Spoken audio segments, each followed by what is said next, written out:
សូមជម្រាបសួរពុកម៉ែបងប្អូននិងអ្នកម្នងចង់ធ្វើការផ្ញើអីវ៉ាន់របស់របរប្រើប្រាស់ពីថៃទៅខ្មែរពីខ្មែរទៅថៃប៉ុន្តែពិបាករកទីតាំងដាក់ទទួលពុកម៉ែបងប្អូនក៏អាចធ្វើការសាកសួរព័ត៌មានតាមរយៈ Facebook Page របស់យើងខ្ញុំបានចំពោះពុកម៉ែបងប្អូនដែលមានដំណងចង់ចេះទិញអីវ៉ាន់តាម App ថៃតែ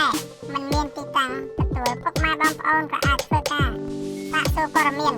មក Page របស់យើងខ្ញុំបានផងដែរសម្រាប់ពុកម៉ែបងប្អូនដែលមានបំណងចង់ចេះកម្មង់អីវ៉ាន់តាម App Lazada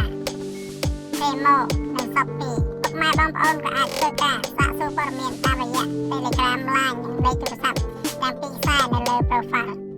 ហើយក៏ដូចជាអាចឆាតចូលក្នុង Page ផ្ទាល់ផងដែរបាទសូមអរគុណ